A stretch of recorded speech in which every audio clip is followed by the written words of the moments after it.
What's up, guys? Welcome to Conversations at the Movement Lab. My name is Dr. Mitch, and here we have meaningful conversations around movement, health, fitness, and just living a strong, fulfilled life. We are here at the Lux Creative Studio. This podcast is also brought to you by the Lux Creative Studio, and I'm super excited to announce our very first and special guest, the one and only Tommy Fleury. Tommy is probably one of the coolest guys I know. He is the Gym Director here at Luxury Lifestyle Training. He's also a believer, a wonderful human being, kind soul, and also just super jacked. So we're talking about a lot of fun stuff today, so buckle up. But Tommy, welcome, man. Thank for you, being man. here. Yeah. Wow, what an intro. What an intro. Wow, I've never had so many compliments. Yeah, I mean, we can go all That's day awesome. long. Yeah, we can keep going, man. I love listening to it. Yeah, let's keep rolling, man. So I think probably one of the first things that we should kind of do is just kind of introduce yourself. Tell them a little bit of your background. I think you have a really cool story of, growing up not in America. Nope. So yeah, tell us a little bit about that, kind of what brought you to the States and kind of how things have evolved since then. Yeah, absolutely. So I was born in the French Alps. So my dad is French. He's a baker. If you'll go to his bakery, it's not there anymore, but he used to have a bakery. And my mother is British. So I kind of grew up bilingual. And I would spend like my entire school year in France. I was a downhill skier when I grew up. I just fell in love with athletics, became really good. Like most people in France are not too tall. So I'm 6'3" and I weigh about 230 pounds. But back in the day, I was about 185 pounds. But even then, I was pretty athletic, and I was a downhill skier. It was great, and I just fell in love with health and fitness at that point. And yeah, I would spend the summers in England because I'm half British. So I grew up kind of speaking English and French at the same time. So a lot of people over here tell me, like, how hard was it to speak English? And I was like, well, I kind of grew up with it. So it's kind of like most like Hispanics people here in kind of like Texas. They kind of grew up speaking both languages. So yeah, transition all the way to age 15, I decided to not ski anymore, and I fell in love with American football. Not the football with the foot, the football with the hand, the one that you play over here. Fell in love with it, fell in love with the contact, just the aggressiveness and the competitiveness in the sport, and I became pretty good at it. So I fell in love with it, became pretty good at it, loved it. So I played in a team in France for 4 years, transitioned. I came to the U.S. in 2017 on a study exchange program to play football at a high school. And then I ultimately went to Division II program in Missouri, which is called Truman State. Go Dogs. And yeah, no, it was great. Great 4 years. At those times, I decided to take an education in exercise science, pre-medical. And yeah, just fell in love with movement, fell in love with biomechanics, fell in love with exercise physiology, I fell in love with nutrition. I remember my first year, I think it was my junior year of college, I wanted to go do a PhD program for biomechanics. It was biomechanics TA, and then I took exercise physiology, and I was like, whoa, actually I want to do that. And then I took advanced human nutrition. I was like, whoa, actually dietitian sounds pretty cool. And then I became a fitness professional, which enrobes every single one of those avenues. So yeah, after that, finished my athletic career, decided to compete in powerlifting, doing my first ever bodybuilding show this summer, so say good luck to me. I'm only week 1 in my prep. I'm already feeling hungry. I'm always hungry. Pray for me. And yeah, no, that's pretty much me. I mean, I'm somebody who's in love with fitness. I'm somebody who's in love now with business. We share kind of like those two values together. It's like I'm in love with like business development at the same time as I'm in love with fitness. I'm somebody now who's more in the bodybuilding venue, but like I still love training like an athlete. I don't do CrossFit. I know he does. Can't move that way. Probably will at some point, but not right now. But yeah, no, it's pretty cool. That's about me. That's pretty much it. I love that. I think that's cool. So you mentioned skiing until you were 15 and then kind of made the switch to football. Yeah. What was kind of your exposure to football while you were in France? Was it something you were exposed to when you were younger, kind of watched it, or was it something that was new to you when you got older? Or what was your exposure and background kind of before you made the leap to start playing football? So it happened. So I was about 14, 15. I was a competitive downhill skier, and I would travel some places around Europe to kind of like compete. And I would play tennis recreationally because my mom wanted to be a tennis player, but I was way too big for that. And then my tennis coach would tell me like, hey, like you're a pretty big dude, go play rugby. And it was in the middle of the summer. So I was like, okay, it's getting summertime. Let's maybe see if I can find a rugby camp in the middle of the summer to try out rugby to see if I like it. And I don't know if y'all remember, there was this highlight tape called "Here Comes the Boom" by who is it? It might be, is it Kelly? I forgot. Anyway, it's because Here Comes the Boom, and it's just a bunch of the biggest hits in football. Yeah. Everybody was crazy about it back in the day in my school, and I was like, okay, that sounds pretty dope. And so I was gonna go to rugby. I found a football camp in about 30 minutes away from my house. It was like 2 weeks long. It's like a 2-day-a-week camp. And you stay like in a hotel right beside the facility in France. And it was only 30 minutes away from my house. And did the camp, first ever exposure to football. And I became pretty darn good. And I became more of a tight end, defensive end. And I really excelled at being a tight end. So I was like, wow, this is a lot of fun. Yeah, I get to play a sport where I get to hit people. This is freaking like so cool. Because a lot of those sports, when you're competitive, you can like, I love skiing because it's kind of like one of those things you get the biggest lap. Like you push yourself to the limit, you get the best lap. But there is legitimately like you versus another guy. It's kind of like fighting, right? If you beat that guy, you did your assignment, you did your job, you helped the team. And that's what I liked about it. It's like I get to beat yourself like right in front of you. So in terms of tight end, I loved it. The contact, I loved it. So that was my first exposure. And from there, I just fell in love. That's crazy. So yeah. The thought of rugby, but no, let me check out football. And yeah. Really just natural. I mean, you're built like a football player. Like that's, I mean, like you said, 6'3", 240. The 240 is going to drop real quick soon with that bodybuilding prep. But that's crazy. I didn't realize that the exposure to football, besides, I mean, YouTube and probably social media, that just like was so late in life. I didn't know that. That's pretty cool. Yeah, and you'd be surprised. I'm sure if y'all look at some just movement-wise of Olympic downhill skiers, they're pretty jacked human beings. Like, so we did some strength conditioning coming through skiing. It was much more enhanced in football, but predominantly lower body, of course, lower body and core, because that's basically what you do. The only thing you do upper body is push off.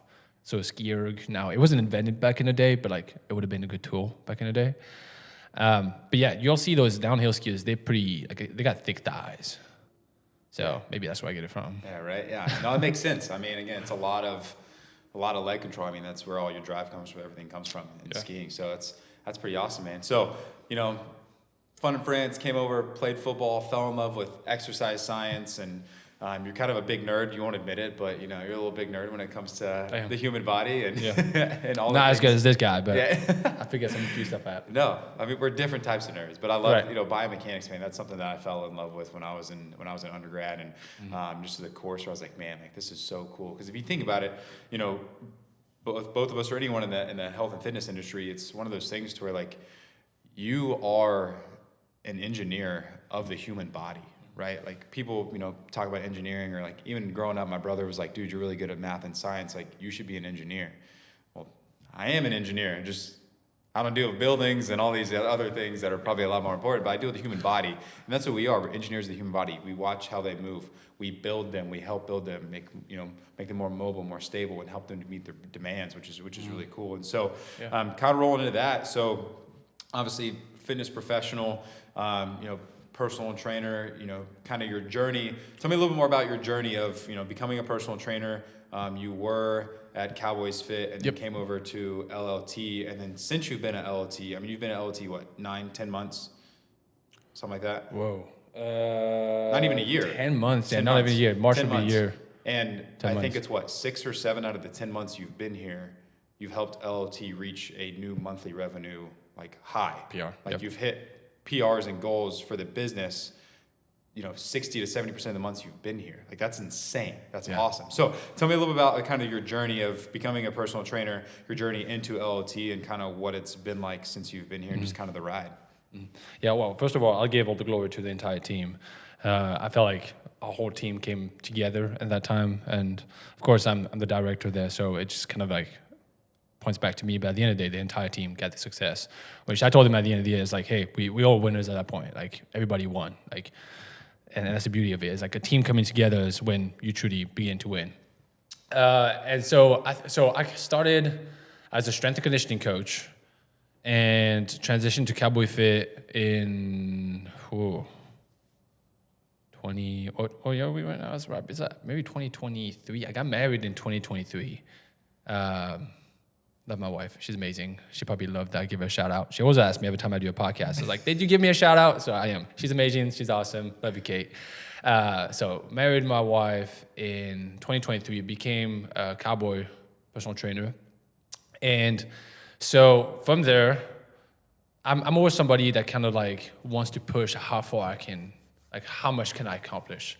How fast can I get to the point where I can provide for my family, like do good in my business? But I'm also somebody who's very passionate about the things I do. So the same things about here being the director, it's like I'm very passionate about making this place successful. I'm very passionate about providing for my family. I'm very passionate about the future I can build for them. So all those things are very important to me. And same thing for the job. I'm passionate about the experience the client's going to have. I'm passionate about just like the goals that my clients want to achieve. I'll give everything I got just so they can achieve their goals, because at the end of the day, that's what they pay me for.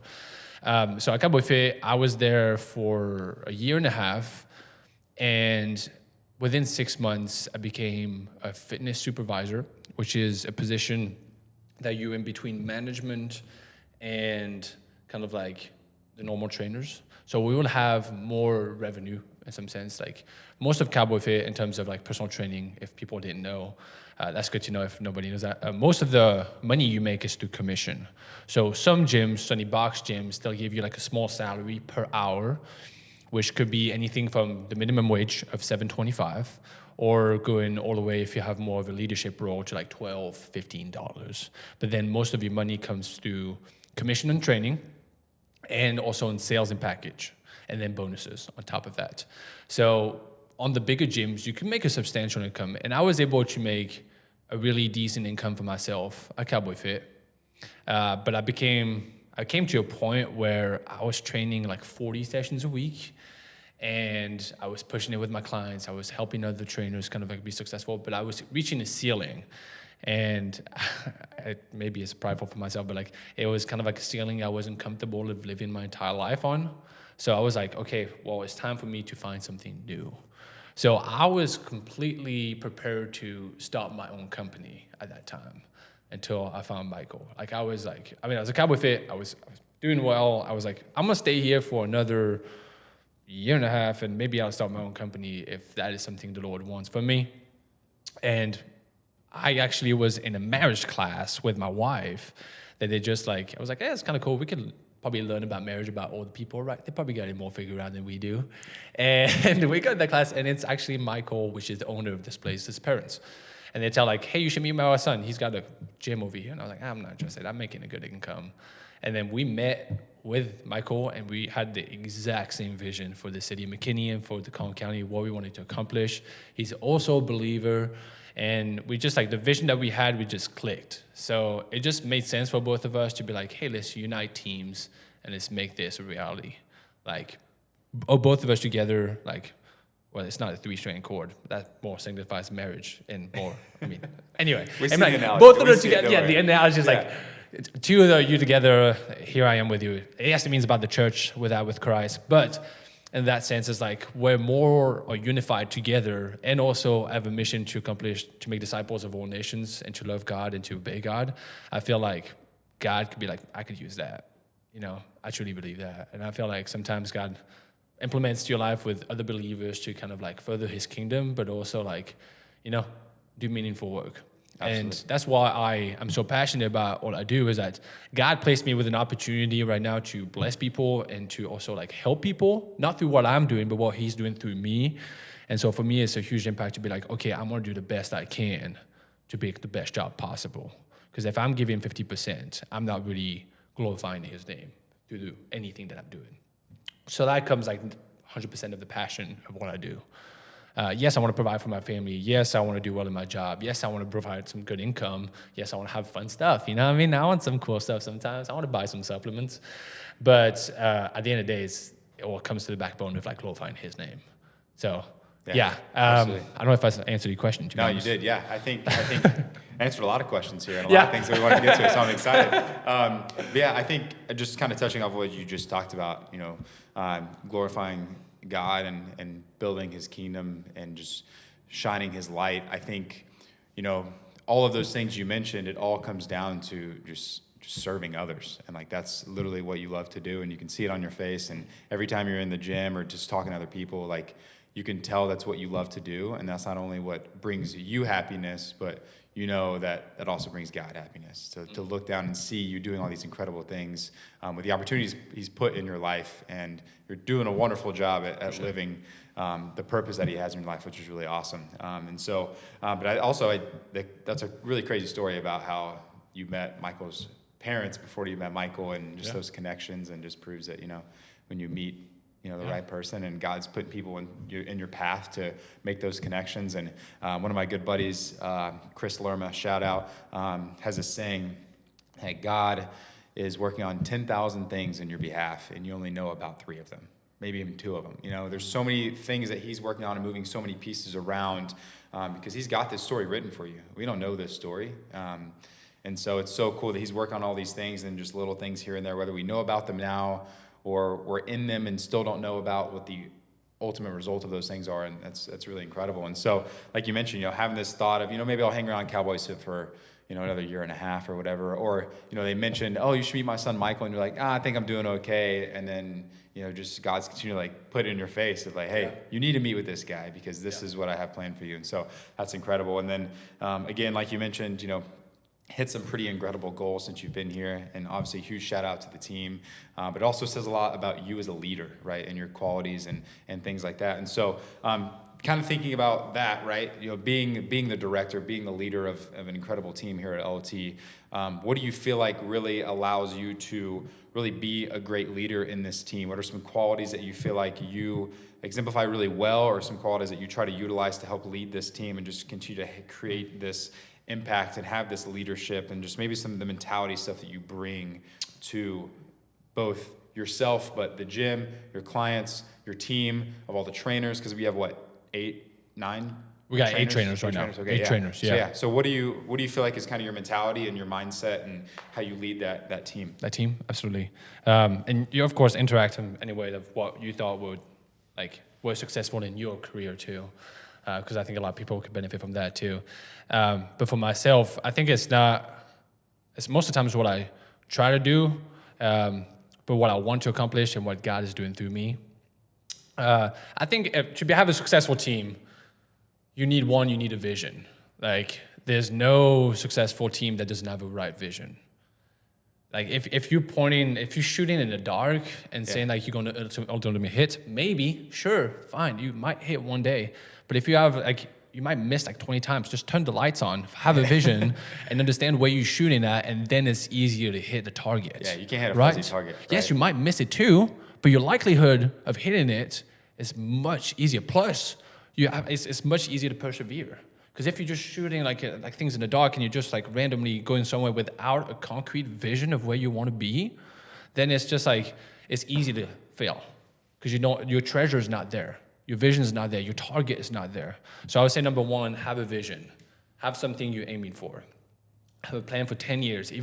And I would say shoot something that seems impossible when you look at it. And we had some sort of mentors that kind of helped us with that. And they kind of told us hey, if it makes sense and it's within your scope of okay, this makes sense, I can achieve that, you're not shooting high enough.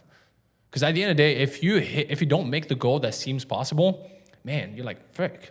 But if you don't make the thing that is not possible and you give everything you got, then it's okay, it sounds good, but I surpassed my goal that I thought was achievable. So have a vision, make it seem like it's impossible, because God will make it possible. And even if it doesn't, that's all right. You give everything you got. Second, I would say build a system that is cohesive to our success. I think where most businesses fail, because every business fails within the 5, I think it's 90%. What is the metric? 90% of businesses fail within the first 5 years. Yeah, something like that. Something crazy to that point. And when I talk to every single one of my mentors, I have one mentor right now, and he says everybody, like all those businesses, the reason why they didn't succeed is because they don't have a right system. So my job when I first came here, and it was like, hey, listen, I'm going to build a system that is only based on excellence. Everything that we do, whether it's going to be through the relationship with our clients, through following up with our clients, through the programming, through the cleanliness of the gym, through taking the trash away, through just like not like saying any bad words in the gym, or just coming from like how the website is for my trainers, right? Because I don't only want to be an excellent thing for the clients, but I also want it to be excellent for my trainers. That my trainers get the clients that they want, that the trainers get the salary that they want, not in terms of commission, but they all get the amount of sessions needed, but also in terms of like how can they track the business? Like, do they understand how much of the business they have, or are they surprised by their paycheck every month? Because you should, if you are somebody, because as a fitness professional, it's the truth of the matter, you own your business within the business.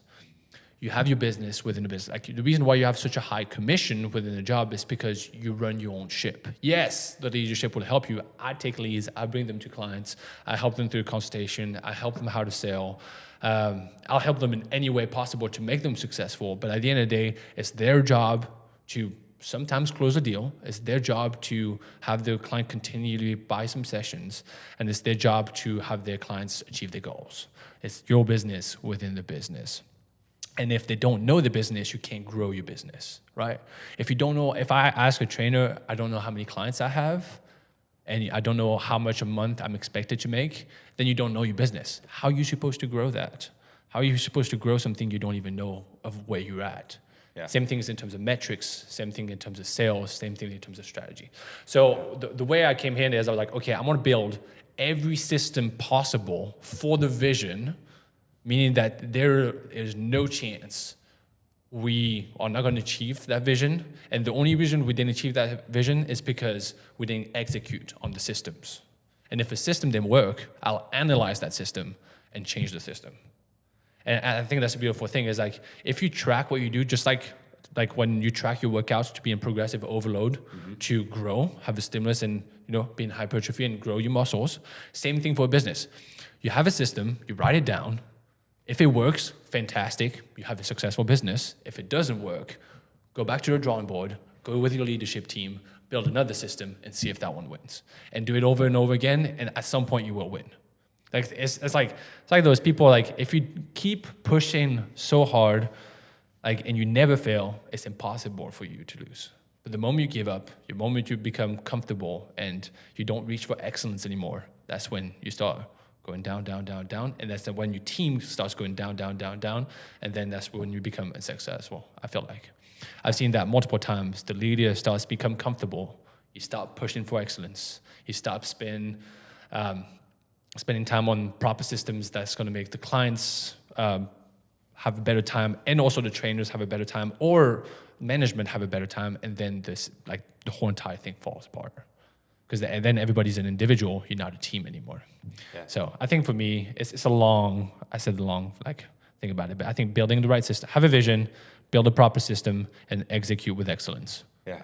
3 words. I love it. No, that's great. That was a wonderful explanation. I feel like, that's because there's so many things you can touch on with what you brought up, right? I mean, first off, when you think about the fuzzy target, or shooting in the dark or whatever it is, it's one of those things where it's like you've got to have that clear target, right? Because if you're not, you're just kind of running around just shooting blanks, and like you said, even if you miss the target, right, recalibrate and shoot again. Like you mentioned, you build those systems, and I think that's one thing that I've also seen. Again, a lot of these businesses fail or don't make it or struggle because they don't have the right systems, or they're nervous about different systems because things evolve and change. So it's important to be constantly evaluating your system, right? And so if you're not, again, paying attention to your metrics, right? If you don't know your numbers, again, how do you know if systems are working or not working?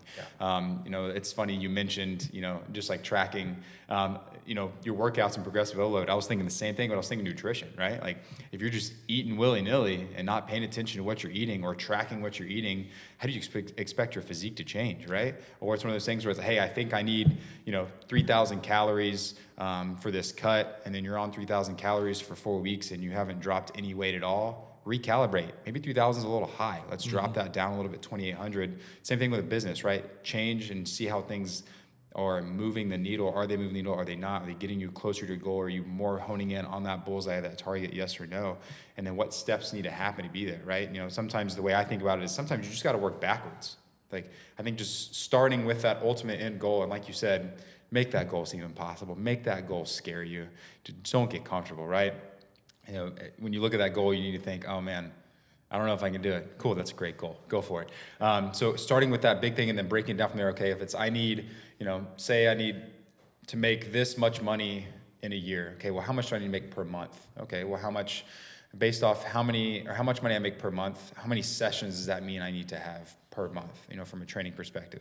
Okay, well, if I need that many sessions a month, how many clients do I need? Okay, well, depending on how many clients I need, how many leads do I need, and what's my conversion rate from a lead to an active paying client? So then now I know, okay, if I have this conversion rate to get to this many clients, how many leads do I need to get, right? And so if you think about it, it's like, okay, you have this massive yearly revenue goal, but if you can bring it all the way back to this is how many leads I need a month. Yeah, it's like you're a little mad scientist when you become a business also, developer. all you have to worry about is this many leads. If you maintain the same conversion rate and you maintain the same number of sessions per month, like you're going to hit that end goal, all starting with here's where it started at the beginning. Instead of just thinking about, okay, I need to hit this goal by the end of the year. Like for example, you have a whiteboard in your office, and I walked in the other day and you had it broken down into quarters. It's January 7th, bro. Yeah. And you've already got the whole year broken down into quarters and goals set for them. Like, you're breaking it down, you're working backwards, and that's the way to do it. That's how you stay successful and adapt and change. Because then you say, hey, quarter one, we didn't hit it. What needs to change, right?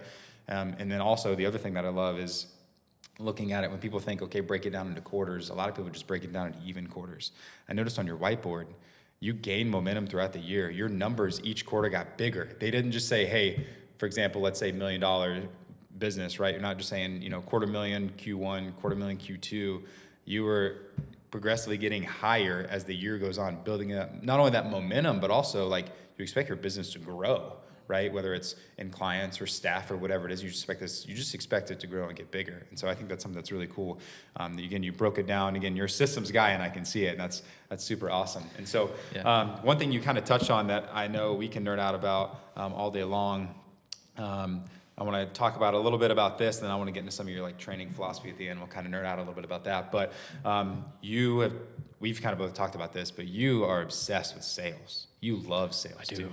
I think that's one thing that you kind of mentioned, right? Is whenever you're a trainer, or even like a health professional, a chiropractor, PT, whatever it is, like you're a business within a business, even if you don't own your own business, right? Like one perspective that I had to switch, and that I think that a lot of people can think about is, yes, I am a chiropractor and I own a business, but I can't think about it that way. I got to flip it. I got to think I am a business owner that happens to be a chiropractor, because I know how to help people. I know how to make people feel better. I know how to get people to their goals. But I could be a great doctor and a terrible business owner, and that's really going to be my limiting factor, is being a bad business person, right? And so sometimes you got to flip the script of, yes, I'm a trainer. It's what I do, right? But I'm also a business person at the same time. So you got to understand that and kind of put yourself in the shoes of that business person sometimes before you put yourselves in the shoes of the trainer. And so we've talked about how much we love sales, right? And so kind of give us a little bit on kind of your approach to sales, right? Like selling is not easy, right? And there's a lot of people are scared of sales. They talk about sales and like they back out, or when they're like in a service industry like what we do, they don't want to come off as salesy, and there's so many components to it. So what's your approach to sales, especially being a trainer? I think it's a complete lie to say like you don't want to come up too salesy. I agree. I think most people will say like, I don't want to come up too salesy. It usually comes to a part of fear of rejection. Mm-hmm. And that's the biggest fear people have. I think the biggest fear in the world is public speaking. And I'm sure one on the top is going to be like fear of rejection. So if you combine both of those two, what is that? Is sales. Okay. So most people are afraid of sales. To be quite honest, most of people are afraid of asking for a charge of money, right? Whether it's because, I don't know, it was talked about in their families. I don't know what it is and what it could be, but like it's kind of a sensitive point to talk about money. But at the end of the day, and it's just about like, it's your business, right? Do you want to be successful in your business? Then you gotta ask people for money. And they do the same thing in their career. They do the exact same thing in their career. Maybe they're not into a sales position, but if they are to a sales position, they understand. At some point, you got to ask for money. So I think the biggest thing that I teach my trainers, and if any trainers looking at this, is one, when you come to a sales, you got to be in control. You got to be in control. It's at that point, you don't got to feel like you are over them. Never make them feel that way, and you're not. So don't make them feel that way. But also don't think that they're above you. Don't let them think of like, hey, their time is more valuable than yours, or their money is more valuable than your services. If that becomes a fact, that's when you start fumbling down and starts to kind of weed yourself out of sales. Most people, a sales process is simple. Bringing value to individual about what you're offering, showing them that value, and then presenting that value through your pricing, right? That simple. They'll have some objections, of course, that happens. And a lot of times they'll try to talk themselves out of it. But sometimes, and I'll be quite honest with this, most salespeople and those sales kind of like things like personal training, they'll talk themselves out of it before the client does at that point. They'll have this like little pause because you presented that offer, and they're kind of quiet, thinking in mind, okay, how can I make this work with my budget that I'm setting aside? And then they'll be like, oh, okay, sounds good, but like I can also do it 30 minutes. Or I can give you 20% off at the same time. And then they're like, yeah, oh, heck yeah, that's freaking awesome. And then the guy's like, oh, okay, keep going. Yeah. Like the guy's got feeling on it, but he's just thinking of how he's going to make that money work, right? Or what card he's going to use. Or even if like, okay, that was valuable for this, maybe I can do 2 times a week with that person, and then he can give me online like sessions after that. But the person, like the sales people, or the trainer will talk himself out of that situation, like the sales, and kind of like screw himself up. And objections happen, and you got to learn and understand how to overcome those objections. You got to understand like how to be confident to do it. And at the end of the day, it all comes with one, understanding. Information is like the king, right? If you understand how to do it, like you could probably do it. But it doesn't mean that you can understand how to do something that you can perform it in the sale. So at that point, come with confidence, but also come with sometimes the expectation that it's okay to fail, right? Give it your best. It's okay to fail. Every time I talk about a trainer that they've like gave up or they like didn't make a sale and they felt like it was a close and they didn't close it or something like that, or they like couldn't close it, they came to my office and I was able to close a client. They were like, oh, why can I figure it out? And I was like, it's all part of the process. If you keep pushing, you'll figure out a way. There's part of this book, it's called Atomic Habits. I don't know have you read it from James Clear? Yeah, there's this part that I keep mentioning to those people about like how to be successful in something like sales or anything overall. Is this part where this professor has a photography class in this very popular school. He has 2 different demographics. He has 2 parts of the class, not demographics, 2 parts of the class. He separates it in 2. The half of the class, they'll be graded by how many photographs they'll take within the semester. They have prompts. They have like some criteria of how they should take the picture. But they'll be graded on how many pictures they submit. So if you have an A, you'll have 90 plus photographs within the prompt. If you have a B, you have 80 or plus photographs. And then you have the second part of the class, which is the section that has to take 1 picture, that has to submit 1 picture for the entire semester, but it has to be the perfect picture. And that's an A, and then B is like not so good a picture. He accumulated these entire photographs for the year, and he found out that the best pictures throughout the entire class were from group A, which took the most amount of pictures. Like sometimes you're trying to do it so perfectly that you're not practicing, that you can't excel at your craft. And sales is the same thing. Like you gotta fail sometimes. You gotta learn, have the information to overcome objections or how to sell properly with confidence. But at the same time, be okay with failure. Be okay with failing. Have a lower closing rate at start. Have more consultations to have your business to be there. But over time, your closing rate will increase, where it'll come to a point where you have a very high closing rate because you've done it so much. But don't forget, it doesn't mean that you're doing it right? You got to be doing, how do you call that again? Do it, not with intensity, but do it with excellence, I would say. Like, give everything you got. Yeah, it's got to be a qualitative rep, right? If it's not a qualitative rep and you're just like, and they're like, oh, I did a rep, maybe next time I'll get it. No, you got to give it your entire effort. So I think that's my backbone for sales. It's like learning the information, Information is key, but also like do it a lot, sell a lot, and you'll get better at it. Bring your value to the person, show your pricing, and I would say the last thing is never go down on your value. Whatever your worth is, never drop your prices, never.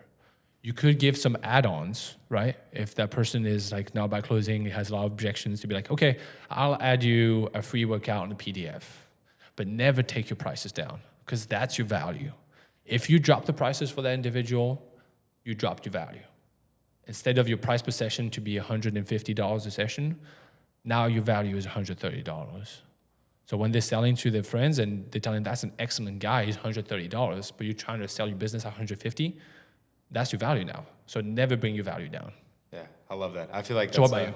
I think that's a lot of things you said there are huge. I mean, one, obviously, practice, man. I mean, that's huge when it comes to selling and business, man. You just got to practice. Like, again, like you mentioned, I don't know why sales is so hard for a lot of people. Usually it does come from some sort of preconceived notion of money before, whether it's the way they were raised or, families didn't talk about money or whatever, or things like that. And it's one of those things where it's like, man, like money's everywhere in this world. It's how this world functions. Like, get comfortable with it. Like, especially when you're a business owner, like, why did you start a business, or why are you in this business? Like, yes, to help people, but it's also to make some money. So if you can't talk about money, how are you expecting to make it, right? And so I think that's one big thing. And I think, again, like you mentioned, a lot of people, man, like you said, they get rid of the sale before the client even talks, right? They start talking and just can't just sit silent for a second. I think that's one great point you brought up, for those of you that are in sales out there, and you train or health professional listening, you're in sales, believe it or not.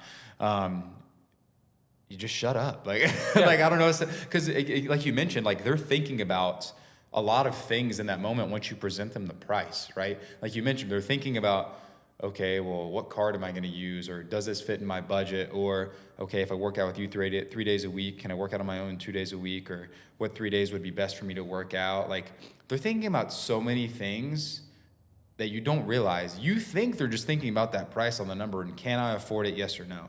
That is one factor they're considering, but they also are weighing so many other options.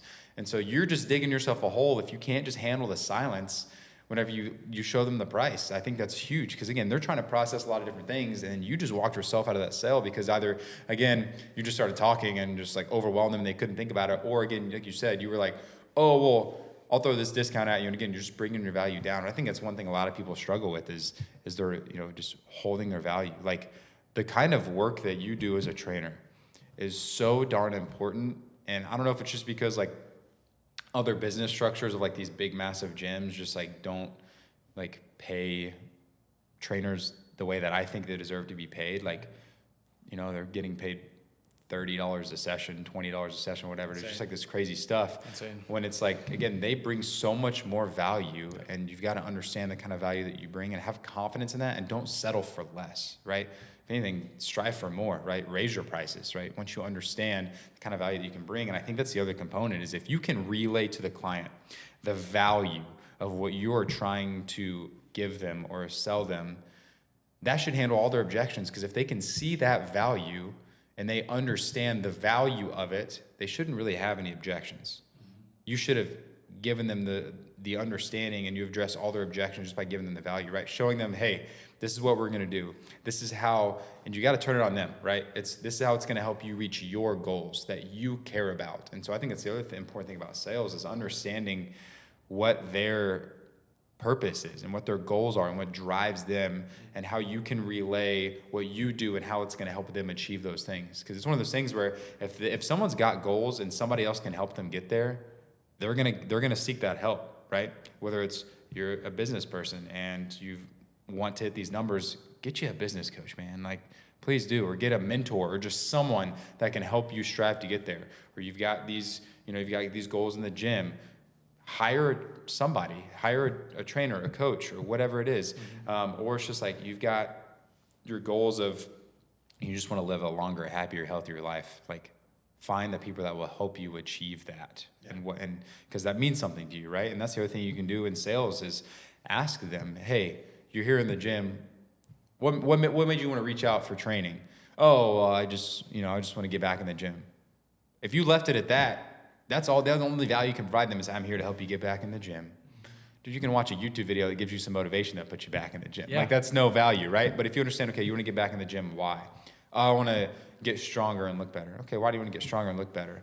Well, I just want to live longer, happier, healthier life, whatever. It's like, cool. Why do you want to live a longer, healthier life? And then you just figure out the why, and eventually it's going to come down to something of like, oh, my kids, or oh, my grandkids, or oh, my wife, or oh, I used to struggle with this, and now this is my outlet. Like once you find the deeper meaning of why they're seeking help and why they're raising their hand of help me, then that's how you create the value, and you can sell to that, right? Not just selling to the person, right? And think about that, because that's the other thing is if you can make their goals your goals, dude, you're solid. And you're probably the same way. Like your client wants to lose 10 pounds, you're just in that goal as much as they are. And I think that's a huge component there. And so again, create that value, man. Like you said, just practice, man. And find people that can help you and sharpen your knife when it comes to sales. Yeah, exactly. And I was taught that by somebody, and I think there was an awesome kind of like connotation to sales. It was REVEC: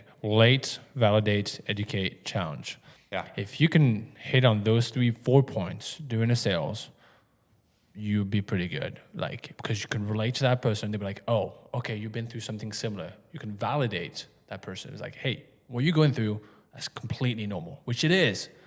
And then you can educate them about how to achieve their goals, and then challenge them. Be like, hey, you need to be with me 3 times a week. You've tried it before. It's not worked. I can help you be there. Yeah. Which is, use that. If you can. I've used it. It's helped me. So if it does, drop him a follow and give him free session or pay for his sessions. Yeah. Yeah. But no, I think that's huge. You've talked about REVEC before, and I like that a lot. I've used it myself too. And so, but yeah, man, I know we're coming up on our time here. So kind of one last thing.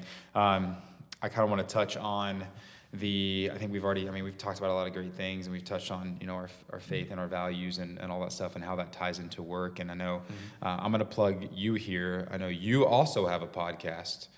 We do. 318 podcast, correct? Yeah, it's called the 318 Project. Okay. So it's based on kind of similar than Dr. Mitch. So our podcast is me and Mitchell. He's actually a medical sales rep. He's very successful in what he does.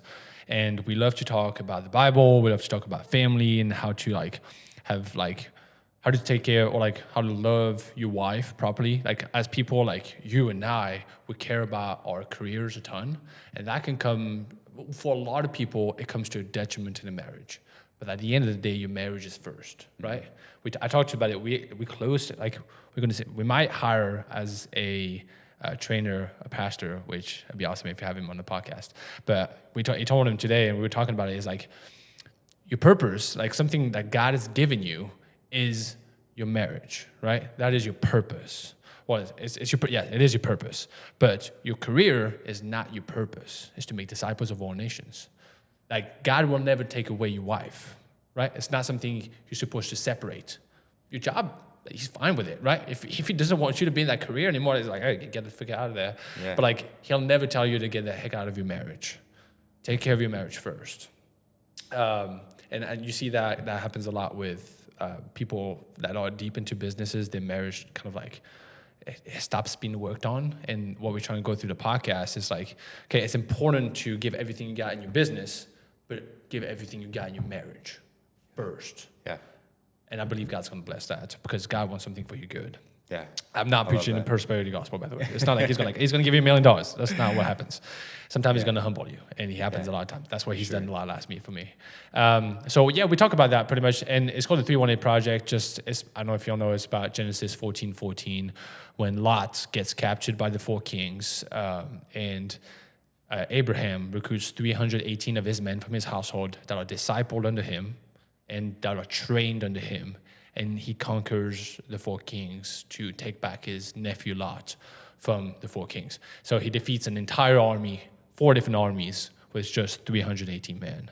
So it's just kind of like this thing for As Many of Men podcast about how to live in this world for God, in your business, in fitness, which is super important in training perspective, Faith, fitness, finance. Yeah, that's about it. And then family, I guess. Yeah. That's about it. No, I but love yeah, it. we focus on faith, fitness, family, and finance, which is business. Yeah. I've I've got the same 4 pillars in my life. Yeah. Same 4 pillars. Yeah, exactly. And I think it's kind of cool. I was plugging that podcast because y'all recently did episode or 2 episodes on, work and how, work is worship, right? And I think that's something super cool. And I love that you mix that into work. And so, yeah, man. And so kind of just summing things up. I know we're running out of time here. We don't want to bore our listeners, but sorry, guys. I mean, hey, listen, I know we're having a great time. So if you want to listen some more to Tommy, he's got the 318 Project podcast, or we'll just have him back on. And we'll have Mitch on our podcast. Okay, see, look and at and this. also like Collaboration. Well, this time I'll stop talking. I gotta stop talking. This is not. He's way better of a talker than I am. He's way more good looking than I am. Get out of here. So Get out of here. he'll be a way talker. I mean, And plus, we'll talk a lot more. We're both wearing like black. I And know. black hats. It's Black so is the funny, color to go with. It's good, man. It's simple. It's straightforward, slimming. big logos, You look man. jacked in it. Hey, it's a Oh my medium for a gosh. reason. I'm just kidding. It's a large. It's a large. It's a triple I XL. might have to jump to XL. I'm getting a little fluffy. But yeah, man. So I think kind of the last thing I want to follow up with is just to kind of wrap it up. One big theme. I know we talked about a lot of things. I mean, we talked about so many things, right? We talked about business. We talked about your background. We talked about, working out, faith, and sales. I mean, so many things are incredible. I don't know how we fit this into 45 minutes, but I think if we could sum it all up, if you could tell the listeners, one thing that could change their business or their life or their goals or whatever it be. I know I'm putting you on the spot here, but if you could tell them one thing, everybody listening, crank up the sound, put in your headphones, something. Tommy's got to tell you one important thing that he wants to share with you. Follow God and obey God, and everything will be okay. That's it. That's all you got to say. That's all I gotta say. Okay. To be honest, life could be fluff, but if you have a relationship with Him, and obey Him, your life will be good. Yeah. He has a plan for you. Yeah. Seek first the kingdom, all will be added. That's what it's all about, man. I love it. Well, dude, Tommy, this was so much fun. I wish we had 3 hours to do this because, We'll do I more. mean, yeah, we'll do another. We'll do a movie next time. We'll do a movie. But a lot of you listeners, I don't know if you know this. So me and Tommy, our offices are side by side. We share a wall, and it's basically an open door policy between him and I, where even if the door's closed, we'll bust in just because we know there's some great conversations. We charge each other up. We have awesome conversations to kind of reignite the flame. And so super thankful to, one, have you as a next door neighbor at the office, but also, two, just very thankful to have you in my life and call you a friend and a brother. And I'm just thankful for having you here. So I want other people to have that opportunity. So where can people find you? Instagram, social media, where are we located? How can they find you? How can they get a I'm hold of located you? here in McKinney, Texas. Follow me on Instagram, Tommy Fleury, Fleu. For some reason, Fleury was all packed out. So, I mean, I guess it's kind of like, it's not like my name is super used anyway. It's Tommy, Tommy, Fleu. You can follow me on Instagram, follow the 318 Project. To be honest, that's where we put a lot of our content on. And follow Luxury Lifestyle Training for anything that Dr. Mitch could be doing. Because I kind of tag every single thing he does because I think it could be an incredible value to all my clients. Thank you. Some things that I cannot offer them. And he's like, well, I do it better. I was like, frick. You trained it better. I saw you, bro. So pretty much follow me on that. Follow Luxury Lifestyle Training and Looks Life Gym Designed for if you're in need of any gym builds. I'm pretty sure he's going to have Michael on this podcast. But yeah, have Luxury Lifestyle Training for training purposes. If you call the phone number, be calling me. Please don't prank call me. That would not be nice. I will not answer again to your phone number. No, just kidding. But yeah, you could do Looks Life Gym Design. Also follow the page. We do amazing renderings, and I'm one of the sales reps for that company. And yeah, follow my personal account and 318 Project on YouTube. Fun things. We'll have Dr. Mitch on there. We'll talk a lot more about faith. So stay tuned for that. Yeah. I don't know. That's not my podcast, but. Love it, man. Well, great. Again, thanks for having you, man. It was a blast. We're definitely doing this again. This is way too much fun, man. I've been smiling the whole time. My cheeks hurt, man. This has been great.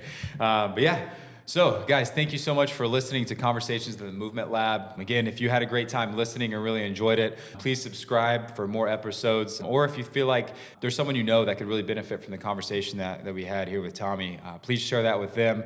Share, like, subscribe, hit the follow button, all the social media sayings out there. But again, guys, thank you so much for listening. We appreciate you. Tommy, thank you. God bless you. Listeners, thank you. God bless you. And we'll see you at the next conversation. Later, guys.